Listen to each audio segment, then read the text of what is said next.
Martin in Toronto writes, Paul, I very much enjoy your knowledge on our great audio hobby. Well, thank you, sir. I'm delighted to share it with you. You sparked my interest with your video where you discussed the narrowing gap between entry-level audio and high-end audiophile audio.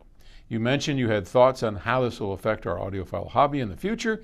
Could you expand on this thought? It is super interesting. Sure. It's, gosh, where do we start? We've talked for a long time about the problem of aging, of the narrowing of us. I mean, hey, I'm 70, how old am I? 76. And, oh, that's right, the number of trombones in the Music Man, right? There you go. And, you know, clearly no spring chicken here. You know, Gramps might be a better way to put it. And over the 50 years that I have been involved in high-end audio, there's always been a bunch of older guys that have come and gone, but they've been replaced by newer, younger folks that come in, fill the ranks back up, and off we go. And we've had a very great run for the last 50 years. But now I see it shrinking. I see not so many young people coming in. And does that worry me? Well, not really, because, hey, at my age, how much longer am I going to do this, right?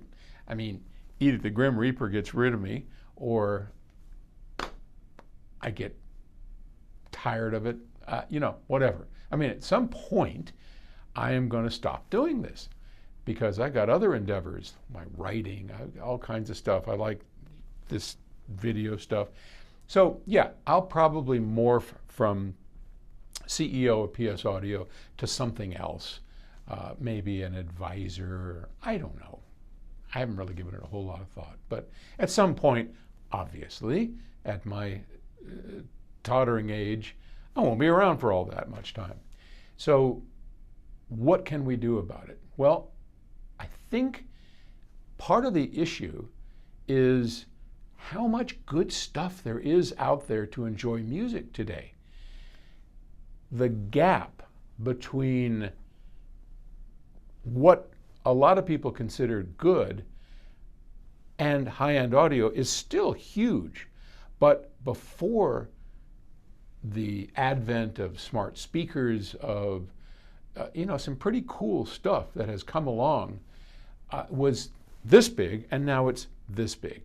Still huge. I mean, you take a smart speaker of any kind, whether it's a Sonos or an Amazon Alexa or you know, an Apple, whatever the heck they call their HomePod thing, and they sound pretty good. They don't come even remotely close to the experience of a high-end system. But I think human nature would suggest that once something is good enough, we don't pine for a whole lot better without knowing how much better it can be, right? So we don't really have that urge to look for it anymore because it's getting pretty darn good. So I've got some ideas about how we might bring more people into the fold so that they want to experience it, they do experience it, and they go, oh my God, this is amazing. You know, still the experience of being able to play a system, close your eyes, and have the musicians in front of you in your living room is extraordinary. It's why I'm endeavoring to write a whole new series, 10 books in the Audiophile's Guide. I've got 2 or 3 of them done now.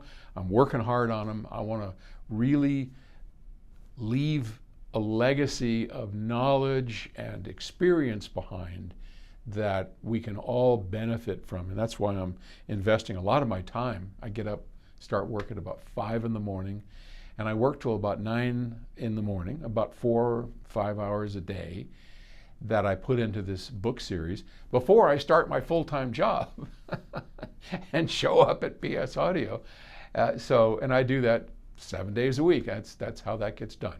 You just have to put the time in. So I spend about half a day in my 12 to 15 hour days writing this new series of the Audiophile's Guide in the hopes of having something in place that people can always go to and figure out how to make this work. But here I am rambling again, and I apologize. I will, as time goes on, discuss some of these ideas. I've got a cool product, what I call a transition product. This product makes this group happier than clams, and this group, our audiophile, are they going to be rushing to get it?